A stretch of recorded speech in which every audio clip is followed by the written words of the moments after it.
Aqui estamos, meus amigos, para começar finalmente o livro Sexo e Destino em seu primeiro capítulo. A primeira parte foi psicografada por Valdo Vieira e o médium, nas duas partes, por André Luiz. Então vamos lá. Neste livro, veremos André estagiando nos temas que foram alvo dos livros anteriores, a sexualidade e suas decorrências nos espíritos ainda ligados ao cérebro primitivo. Nós lembra que falou do cérebro, a divisão do cérebro, e o cérebro primitivo é sempre que nos faz cair nos erros. Veremos pessoas agindo e sofrendo as consequências de suas escolhas. As observações que faremos serão mais relacionadas aos fatos do que aos itens comentados anteriormente nos livros precedentes. Aprenderemos com os exemplos apresentados e já comentados. Primeira parte, Médium Valdo Vieira, capítulo 1. Qual acontece entre os homens no mundo espiritual que os rodeia, sofrimento e expectação esmerilham a alma, disciplinando, aperfeiçoando, reconstruindo. Enquanto envergamos a veste física, habitualmente imaginamos o paraíso das religiões encravado para lá da morte.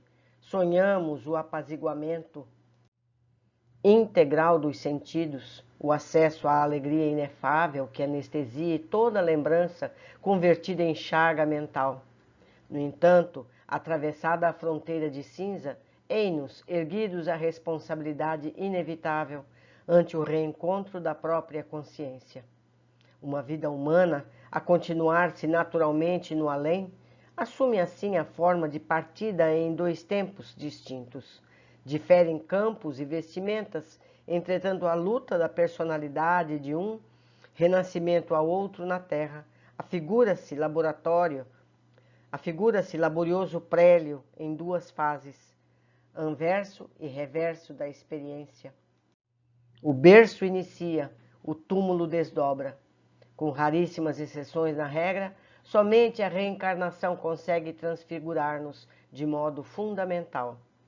Deixamos no esquife o casulo mirrado e transportamos o nosso, na mesma ficha de identificação pessoal, para outras esferas, os ingredientes espirituais que cultivamos e atraímos. Inteligências em evolução na eternidade do espaço e do tempo, os espíritos domiciliados na moradia terrestre, em abandonando o invólucro de matéria mais densa, assemelham-se figuradamente aos insetos. Larvas existem que se retiram do ovo e revelam-se na condição de parasitas, enquanto que outras se transformam de imediato em falenas de prodigiosa beleza, ganhando altura. Encontramos criaturas que se afastam do estojo carnal, entrando em largos processos obsessivos, nos quais se movimentam à custa de forças alheias, ao lado de outras que, de pronto, se elevam, aprimoradas e belas, a planos superiores da evolução. E entre as que se agarram profundamente às sensações da natureza física e as que conquistam a sublime ascensão para estágios edificantes no grande além, surge a gama infinita de posições em que se graduam. Emergindo na espiritualidade após a desencarnação, sofremos, a princípio, o desencanto de todos que esperavam pelo céu teológico, fácil de granjear. A verdade aparece por alavanca renovadora, padecendo ainda espessa amnésia relativamente ao passado remoto, que descansa nos porões da memória. Somos então defrontados por velhos preconceitos que se nos entrechocam no íntimo, tombando despedaçados. Suspiramos pela inércia que não existe. Exigimos resposta afirmativa aos absurdos da fé convencionalista e dogmática que reclama a integração com Deus para si só, excluindo pretensiosamente da paternidade divina os que não lhe comunguem a visão acanhada. De semelhantes conflitos, por vezes terríveis e extenuantes, nos recessos da mente, muitos de nós saímos abatidos ou revoltados para extensas incursões no vampirismo ou no desespero, A maior parte dos desencarnados, porém, a pouco e pouco, se acomoda às circunstâncias, aceitando a continuidade do trabalho na reeducação própria, com os resultados da existência aparentemente encerrada no mundo, à espera da reencarnação, que possibilite renovação e recomeço. Essas ponderações afogueavam-me o pensamento, reparando a tristeza e o cansaço do meu amigo Pedro Neves, devotado servidor no Ministério do Auxílio. A nota diz que o Ministério do Auxílio é uma organização de nosso lar. Partilhando expedições arrojadas e valorosas em atividade benemérita, ainda não lhe víamos hesitações quaisquer. Veterano de empreendimentos socorristas, jamais entremostrara desânimo ou fraqueza, por mais opressivo se lhe evidenciasse o peso de compromissos e obrigações. Advogado que fora, na existência última, caracterizava-se por extrema lucidez no exame dos problemas que as eventualidades do caminho apresentassem. Sempre denotado e humilde, agora, porém, enunciava sensíveis alterações de comportamento. Soubera-o, com breves encargos na esfera física, para atender, de modo mais direto, a necessidades de ordem familiar, cuja extensão e natureza não me houvera sido possível perceber. Desde então, mostrava-se arredio e desencantado, copiando o feitio de companheiros recém-chegados da terra. Isolava-se em funda reflexão, fugia à conversação fraterna, queixava-se disso ou daquilo, e vez por outra, em serviço, denotava lágrimas que não chegavam a cair. Ninguém ousava sondar-lhe o sofrimento, tal a fibra moral em que se lhe exprimiam as atitudes. Provocando, porém, algumas horas de desafogo num banco de jardim, busquei habilmente lançá-lo à extroversão, alegando dificuldades que me preocupavam. Referi-me aos descendentes que deixara no mundo e as inquietações que me causaram. Pressentia-lhe na tristeza a presença de lutas domésticas a lhe torturarem a alma, quais ulcerações de recidiva, e não me enganei. O amigo absorveu a isca afetiva e desvelou-nos os sentimentos. A princípio, falou vagamente das apreensões que lhe assomavam o espírito agoniado. Aspirava a esquecer, aliar-se, no entanto, à retaguarda familiar no mundo, lhe afligia dolorosas reminiscências difíceis de extirpar. É a esposa quem o aflige assim tanto? Aventurei procurando localizar o carnicão da mágoa que lhe abria as comportas do pranto silencioso. Pedro fitou-me com a postura dolorida de um cão abatido e respondeu: há momentos, André, nos quais será preciso biografar-nos, ainda que superficialmente, para vasculhar o pretérito e extrair dele a verdade, somente a verdade. Meditou, algo sufocado por instantes, e prosseguiu: não sou o homem que me deixe governar por sentimentalismos, embora aprecie as emoções pelo justo valor. Além disso, a experiência desde muito me ensinou a raciocinar. Há 40 anos moro aqui e há quase 40 anos a esposa compeliu-me a absoluto desinteresse do coração. Deixei-a quando a mocidade das energias físicas lhe estuava no sangue e Enedina, compreensivelmente, não pôde sustentar-se à distância das exigências femininas. E prosseguiu esclarecendo que ela se associara a outro homem, num segundo casamento, entregando-lhe seus 3 filhos por enteados. Este novo marido, entretanto, arredou-a completamente de sua convivência espiritual. Homem ambicioso, senhoreou os cabedais que lhe ajuntara, logrando multiplicá-los imensamente.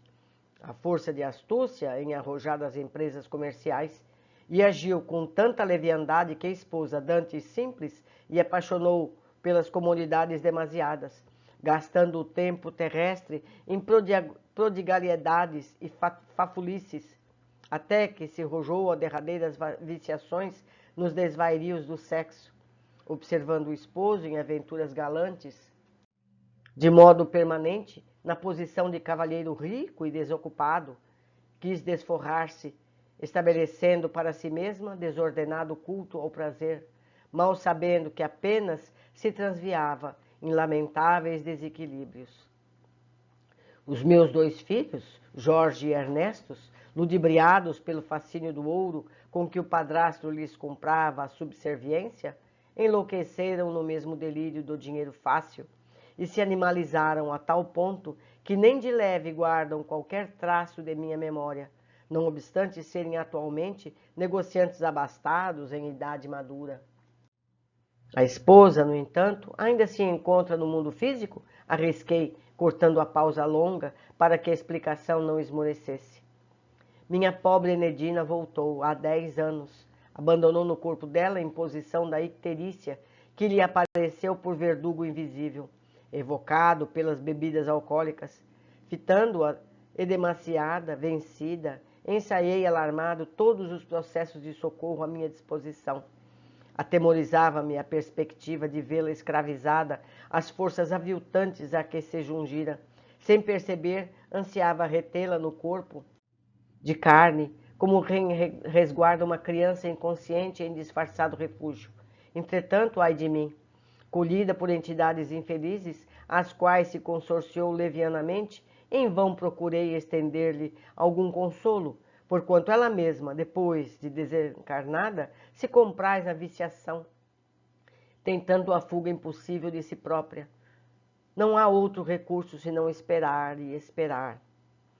Fazendo um parêntese, meus amigos, eu não comentei nada sobre todos esses detalhes, porque todos esses temas já foram comentados nos livros anteriores, como eu disse que faria no início.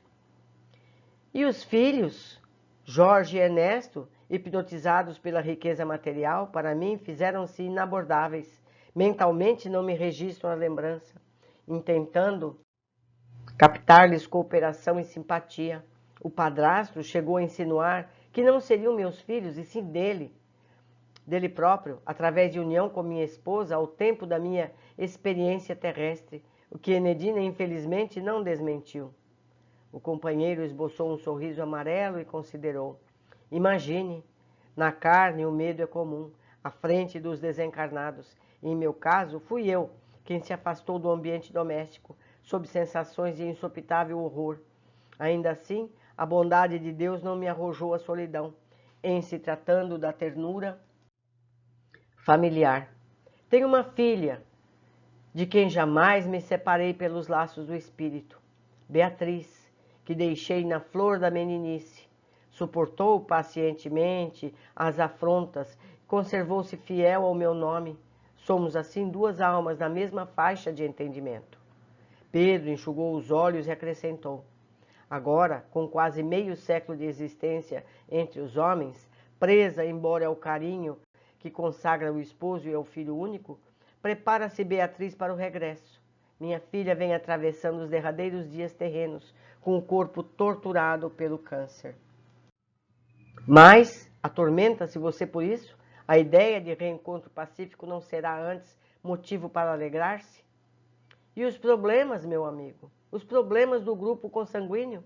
Por muitos anos estive à margem de todas as tricas do navio familiar. Fizera-me um oceano largo da vida. Agora, por amor à filha inesquecível, sou compelido a topar, com o espírito de caridade, a irreflexão e o descaramento. Estou inapto, desambientado, desde que me postei à cabeceira da doente querida, vejo-me na condição do aluno debilitado pela expectativa de erros constantes. Dispunha-se Neves a prosseguir, mas o urgente chamado de serviço nos impeliu à separação, e conquanto diligenciando acalmá-lo, despedi-me sob o compromisso de irmanar-me a ele nas tarefas de assistência à enferma, de modo mais intenso a partir do dia seguinte. Interessante relato, muito similar a centenas que todos nós conhecemos. Mas vamos às observações feitas neste capítulo. Em parágrafos simples, podemos ver verdades importantes. Desde então, mostrava-se arredio e desencantado, copiando o feitio de companheiros recém-chegados da terra. Lembro a todos que as frases grifadas em amarelo, são cópias fiéis do texto original. Em branco, meu comentário. Pedro Neves sempre foi eficiente e equilibrado, mas ao voltar aos problemas dos familiares encarnados, tem uma recaída em seus comportamentos e atitudes. Precisamos nos questionar sempre. Será que minhas atitudes refletem minha real transformação? Não é verdade? Então a gente tem uma postura, um comportamento exterior que nem sempre é o que realmente se passa dentro de cada um de nós. 2. A família tem como função nos fazer mais dedicados, nos faz tentar ser pessoas melhores, sermos protetores, nos ensina a abrir mão do eu para agir no nós. A família é para a humanidade a escola para a evolução. Mas chegou a hora de aprendermos a ver toda a humanidade como nossa família. Aprendemos com o nosso núcleo e é tempo de ir mais longe nas relações humanas. Todas as crianças devem ser vistas como nossos filhos, os idosos como os nossos pais, todos os necessitados como os nossos irmãos. Quando conseguirmos, teremos vencido a grande prova. Teremos aprendido a lição que Jesus veio nos ensinar há 20 séculos. No caso de Pedro, se ele conseguisse ver a família como via os demais espíritos que atende há décadas, teria mais equilíbrio, sofreria menos e seria mais capaz de ajudar com a capacidade adquirida. Como nos ensinou a mãe de André em nosso lar. Não sou sua mãe, estive sua mãe. Nossas relações familiares mudam a cada encarnação. Por isso temos que nos ver como irmãos que somos, todos a caminho de sermos pessoas melhores a cada dia. Concluímos mais um capítulo de preciosas recordações, porque nós já lemos temas semelhantes nos livros anteriores. Fica aqui meu e-mail, minha forma de me encontrar, e eu aguardo os comentários de vocês para que possamos aprender juntos. Um grande abraço, até breve.